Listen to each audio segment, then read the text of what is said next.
वक्र अपने मामा श्वेतकेतु के साथ वहां पहुंचे। वे सिर्फ 12 साल के थे। उनका शरीर 8 जगह से टेढ़ा था। पैर टेढ़े, हाथ टेढ़े, घुटने टेढ़े, छाती टेढ़ी। लेकिन उनकी आंखों में एक दिव्य तेज था। जैसे ही वे दरबार में प्रवेश करते हैं, सारी सभा उनकी तरफ देखने लगती है।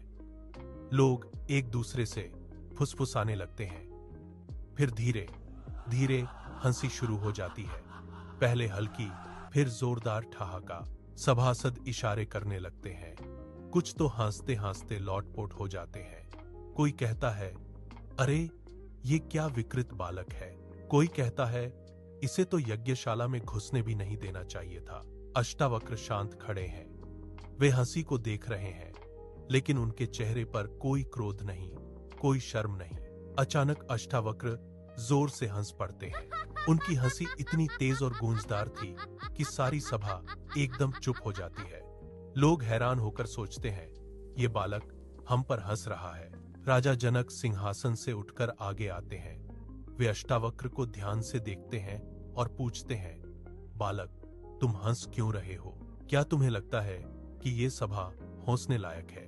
अष्टावक्र शांत लेकिन अत्यंत तेज स्वर में जवाब देते हैं, महाराज, मैं समझा था कि यह ज्ञानियों और ब्रह्मवेत्ताओं की सभा है, लेकिन अब लगता है कि यहाँ जूतागढ़ों की जमात बैठी है। ये लोग केवल चमड़ी देख रहे हैं, भीतर की आत्मा नहीं देख रहे।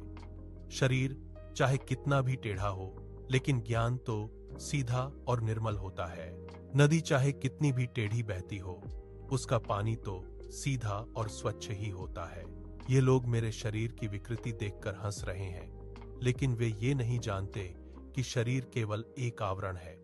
असली मैं तो आत्मा हूं, जो न टेढ़ा है न सीधा। वह तो ब्रह्म है, शुद्ध और अविनाशी। सभा में सन्नाटा छा जाता है। कोई कुछ बोल नहीं पाता। राजा जनक मुस्कुराते हैं। वे तुरंत समझ जाते हैं कि सामने खड़ा बालक कोई साधारण बच्चा नहीं, बल्कि एक महान आत्मज्ञानी है। राजा जनक इतने प्रभावित हुए कि उन्होंने अष्टावक्र को अपना गुरु मान लिया।